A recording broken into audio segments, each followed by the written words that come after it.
नहमदुहु व नुसल्ली व नुसल्लिमु अला रसूलिहिन नबील अमीनिल मकीनिल करीमिल हनीनिर रऊफिर रहीम। अम्मा बाद फ़अऊज़ु बिल्लाहि मिनश शैतानिर रजीम। बिस्मिल्लाहिर रहमानिर रहीम। मुअज़्ज़ज़ नाज़रीन व सामीन, अस्सलामु अलैकुम व रहमतुल्लाहि व बरकातुहू। आज के इस खुलासा तफ़सीर में इंशाअल्लाहुल अज़ीज़ हम पारा नंबर 7 की मुख्तसर तफ़सीर समाअत करेंगे। कुरान मजीद फुरकान हमीद के पारा नंबर 7 का आगाज़ होता है। अल्लाह रब्बुल इज़्ज़त इरशाद फरमाता है, व इज़ा समिअू मा उन्ज़िला इलर रसूली तरा अयुनहुम तफ़ीदु मिनद दमइ मिम्मा अरफू मिनल हक़ यक़ूलून रब्बना आमन्ना फ़क्तुबना मअश शाहिदीन। इसमें ज़िक्र हो रहा है इन आयात में कि जब हुज़ूर सल्लल्लाहु अलैहि वसल्लम के जानिसार सहाबा हबशा की तरफ हिजरत करके पहली दफ़ा गए तो हबशा का जो बादशाह था नजाशी, वहाँ पे जाके उन्होंने कुरान मजीद फुरकान हमीद की आयात बय्यिनात बादशाह नजाशी के दरबार में पढ़ी।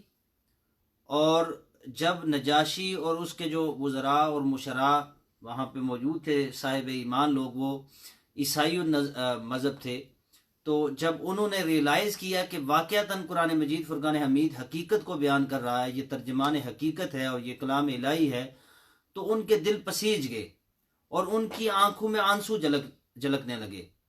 तो इस मंजर को कुरान मजीद फुरकान हमीद ने यहाँ पे बयान किया और उन्होंने पहचान लिया कि ये वाक़यातन ये कलाम हक है और ये हक का कलाम है।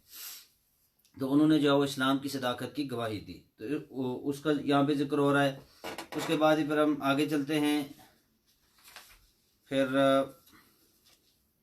कुरान मजीद फुरकान हमीद ने या अय्युहल्लज़ीना आमनू इन्नमल खम्रु वल मैसिरु वल अंसाबु वल अज़लामु रिज्सुम मिन अमलि शैतानी फज्तनिबूहु लअल्लकुम तुफ्लिहून। अब यहाँ पे अल्लाह रब्बुल इज़्ज़त खिताब फरमा रहा है ईमान वालों को, और ईमान वालों को खिताब क्या हो रहा है कि बेशक ये जो जुआ है और शराब है और बुत हैं और जुए के तीर हैं, तो ये सारे का सारा अमल ये अमल शैतान है, ये सब नापाक हैं और शैतान के अमल हैं। सो तुम खुद को इनसे बचाओगे तो फलाह पा जाओगे।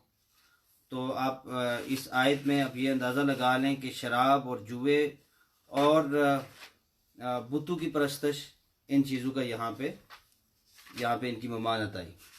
उसके बाद अल्लाह रब्बुल इज़्ज़त ने ईसा अलैहिस्सलातु वस्सलाम का जिक्र किया, यहाँ पे बड़ी सराहत के साथ आपका जिक्र हुआ और इसमें बड़े लतीफ़ नुक्ते भी यहाँ पे बयान हुए कि ईसा अलैहिस्सलातु वस्सलाम को अल्लाह रब्बुल इज़्ज़त ने अपनी नेमतें याद दिलवाई कि जो नेमतें अल्लाह रब्बुल इज़्ज़त ने ईसा अलैहिस्सलातु वस्सलाम पर फरमाई थी, उन नेमतों को याद दिलाया और फिर उनसे जो है वो कहा कि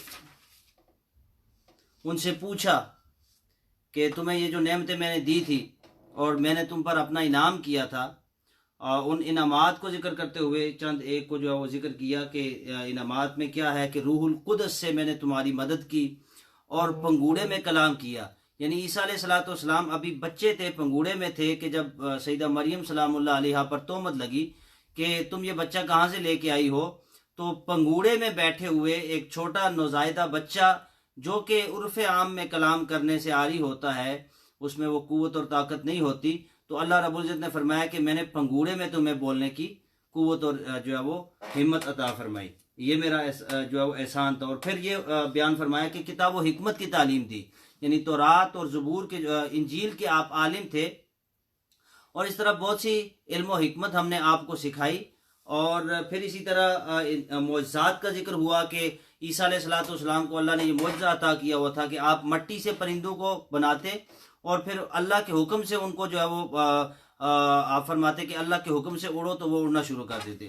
इस तरह आप जो है वो जो जिस इंसान की नज़र ख़त्म होती या मादर ज़ात अंधा होता, उसकी आंखों में बिनाई ना होती, आप उसकी उसको दम करते तो अल्लाह रब्बुल इज़्ज़त उसको नज़र अता फरमाता।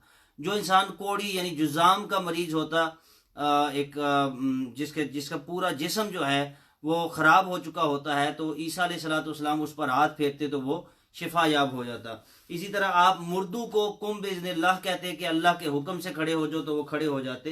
तो ये सारी चीज़ें, ये सारे इनामात जो ईसा अलैहिस्सलाम को अल्लाह रब्बुल इज़्ज़त ने अता किए थे, ये गिनवाए गए।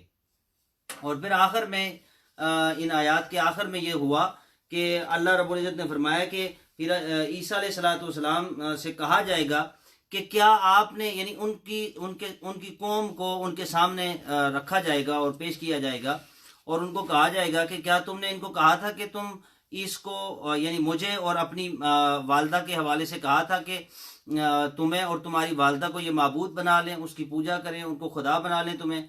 तो ईसा अलैहिस्सलाम अपनी तरफ से आजिज़ी का इजहार करेंगे और कहेंगे कि मालिक तू तो जानने वाला है, जो कुछ सीनों के अंदर छुपा हुआ है तू जानता है कि मैंने कभी भी इस तरह की इनको तालीम नहीं दी। और इस तरह ये जो इनका अकीदा है, ये ईसा अलैहिस्सलाम को खुदा का बेटा समझते हैं, या उनको खुदा मानते हैं, या मरियम सलामुल्लाह अलैहा को खुदा मानते हैं, तस्लीस का अकीदा रखते हैं, तो वहाँ पे इन लोगों की सरजनश होगी। और ईसा अलैहिस्सलाम फरमाएंगे कि मालिक तू इनका मालिक है, तू जिसको चाहे बख्श दे और जिसको चाहे तू अजाब दे।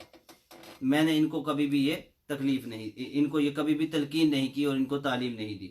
फिर इसके बाद अल्लाह रब्बुल इज़्ज़त ने इरशाद फरमाया, व यमसस्कल्लाहु बिदुर्रिन फला काशिफ लहू इल्ला हुआ व यमसस्का बिखैरिन फहुवा अला कुल्ली शैइन कदीर। कि अगर अल्लाह ताला तुम्हें कोई दुख पहुंचाना चाहे, अल्लाह ताला तुम्हें कोई बीमारी पहुंचाना चाहे, दुख पहुंचाना चाहे, तकलीफ पहुंचाना चाहे, किसी मुसीबत में मुब्तला करना चाहे, तो पूरी दुनिया में कोई ऐसा इंसान या कोई ऐसा माबूद या कोई ऐसा शख्स, कोई ऐसी कुव्वत नहीं तुम्हें मिलेगी कि जो तुम्हें उस दुख और तकलीफ से बाहर निकाल सके, मगर यह कि वो अल्लाह ही उससे निकालने वाला है। वही यमसस्का बिखैरिन फहुवा अला कुल्ली शैइन कदीर। और अगर वो तुझे भलाई पहुंचाना चाहे, तुम्हें नफ़ा पहुंचाना चाहे, तुम्हें ज़िंदगी देना चाहे, तुम्हें किसी भी जो है वो अच्छाई से हमकिनार करना चाहे, तो कोई भी उसे रोक नहीं सकता, और वो हर चीज़ पर कुदरत रखने वाला है। वहुवल काहिरु फौका इबादी वहुवल हकीमुल खबीर। और वो गालिब है अपने बंदू पर, और वो बड़ा दाना है और हर चीज़ से बाखबर है। इसी तरह अगली आयत में जिक्र हुआ अहले किताब का जिक्र करते हुए फरमाया कि अल्लज़ीना आतैनहुमुल किताबा, हमने जिन लोगों को किताब अता की, यानी जो साहिब किताब थे, ज़बूर, तौरात, इंजील और बनी इसराइल के जो लोग थे, यारिफूनहु कमा यारिफून अबनाहुम, तो वो पहचानते हैं इस नबी को जैसे कि वो अपने बच्चों को पहचानते हैं। यानी इस आयत में ये बताया जा रहा है कि आका अलैहिस्सलाम के बारे में मालूमात बनी इसराइल के उलमा या बनी इसराइल की अवामुन नास या बनी इसराइल के जो अंबिया थे, उनके यहाँ ऐसे थी कि जैसे एक वालिद अपने बच्चे को जानता है, उसके अंदर क्या अच्छाई है, क्या उसकी करेक्टरिस्टिक्स हैं, क्या उसके खूबियाँ हैं, क्या उसके वो जितनी भी खूबियाँ और जितनी भी निशानियाँ थी आका अलैहिस्सलाम की ज़ात मुक़द्दसा के अंदर, वो पहले से उन कुतुब के अंदर बयान फरमा दी गई थी कि वो उनका ज़माना नज़ूल क्या हो गया, उनकी खासियत क्या होगी, वो कहाँ पे आएंगे, क्या क्या काम सर अंजाम देंगे। तो ये सब कुछ वो लोग जानते थे, लेकिन वो मानते नहीं थे। मानते इसलिए नहीं थे कि क्योंकि उन्हें डर था इस बात का कि अगर हम इस नबी को मान लेंगे तो फिर हमारा जो कारोबार है, हमारा जो बिजनेस है, या हमारी जो सरदारी है, या हमारा जो बड़ापन है, ये ख़त्म हो जाएगा, फिर हमें कौन मानेगा। फिर अल्लाह रब्बुल इज़्ज़त ने आगे इरशाद फरमाया, दुनिया की ज़िंदगी के बारे में इरशाद फरमाया कि वमल हयातुद दुनिया इल्ला लाइबुन व लहवुन वलद्दारुल आखिरतु खैरुन लिल्लज़ीना यत्तकूना अफला ताकिलून। और फरमाया कि ये दुनिया की जो ज़िंदगी है ये खेल तमाशा है, ये 4 दिन की ज़िंदगी है। किसी के पास नेमतें हैं, किसी के पास नहीं हैं, कोई मुश्किल में है, कोई आसानी में है, किसी के पास आसाइशात हैं, किसी के हाँ जो है वो अल्लाह की तरफ से इम्तहान है या वसाइल की कमी है, तो ये ज़िंदगी गुजर जानी है, ये खेल तमाशा है, ये 4 दिन की ज़िंदगी है। और बेशक आखिरत का घर बेहतर है उन लोगों के लिए लिल्लज़ीना यत्तकून, जो अल्लाह से डरने वाले हैं, जो परहेजगार हैं, जो मुत्तकी हैं, जो खौफ खुदा रखने वाले हैं। अल्लाह रब्बुल इज़्ज़त ने उनके लिए जो है वो आगे बेहतरीन घर तैयार कर रखा है। फला ताकिलून, क्या तुम इतनी बात नहीं समझते? फिर रसूलों के बारे में इरशाद फरमाया कि रसूल कैसे होते हैं, जो अल्लाह रब्बुल इज़्ज़त के रसूल और अम्बिया होते हैं। वमा नुरसिलुल मुरसलीना इल्ला मुबश्शिरीना व मुनज़िरीन, और हम नहीं भेजते रसूलों को मगर खुशखबरी सुनाने वाले, खुशखबरी सुनाने के लिए, व मुनज़िरीन, और डर सुनाने के लिए। यानी ये एक कामन सिफत है 1,24,000 अम्बिया और मुरसलीन के अंदर कि अल्लाह रब्बुल इज़्ज़त ने उनकी खासियत ये बयान फरमाई कि वो खुशखबरी भी सुनाते हैं और डर भी सुनाते हैं। खुशखबरी क्या है? बशीर और नज़ीर की जो है वो सिफात के मुत्तसिफ होते हैं। बशीर से मुराद ये खुशखबरी सुनाने वाला, बशारत सुनाते हैं कि जो लोग इस दुनिया की आर्जी ज़िंदगी को भूल कर और इस आर्जी ज़िंदगी के अंदर जो आर्जी अल्लाह रब्बुल इज़्ज़त की तरफ से नेमतें हैं, इनको भूल कर अल्लाह की याद में मगन हो जाते हैं और अल्लाह की रज़ा के लिए अमाल करते हैं, तो अल्लाह रब्बुल इज़्ज़त ने उनके लिए जन्नत के महल्लात तैयार कर रखे हैं और वो उसकी रज़ा को पा लेंगे। और मुनज़िरीन किन लोगों के लिए हैं? उन लोगों को डराते हैं, पेशगी डराना, यानी जो लोग इस दुनिया की 4 रोज़ा ज़िंदगी के अंदर मगन हैं और दुनिया के लाभ के अंदर मशगूल हैं और खेल तमाशा का हिस्सा बन चुके हैं, उन लोगों को ये बावर करवाना कि ये ज़िंदगी आर्जी है, कल को तुमने अल्लाह की बारगाह में हाजिर होना है, अल्लाह की रज़ा जिन कामों में है वो काम इख्तियार करो और उस रास्ते पर चलो और तकवा का जेवर अपनाओ। तो ऐसे लोगों को ये चीज़ें, यानी जो लोग गाफिल हो चुके हैं, उनको डराना, जहन्नम के अजाब से डराना, इसका मतलब है कि वो ये सिफत नज़ीर जो होती है उसमें वो लोगों को अल्लाह के अजाब से पेशगी डराते हैं।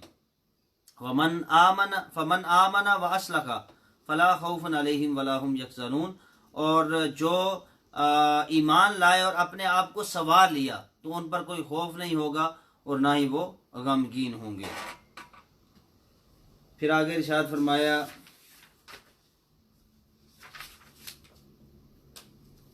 फिर सैयदना इब्राहीम अलैहिस्सलाम के हवाले से जिक्र हुआ। वक़ाल वइज़ क़ाल इब्राहीम लिअबीही आज़रा अतत्तखिज़ु असनामन आलिहा इन्नी अराका व कौमका फ़ी ज़लालिम मुबीन। अब ये इब्राहीम अलैहिस्सलाम ने अपने, यहाँ पे कुरान मजीद फुरकान हमीद ने अबी का लफ्ज़ इस्तेमाल किया, यानी वालिद। तो कि आप इब्राहीम अलैहिस्सलाम ने अपने वालिद, अपने बाप आज़र को कहा कि जो तुम बुत बनाते हो बेशक खुदा देखता है और तुम और तुम्हारी कौम जो है वो खुली गुमराही पर हैं।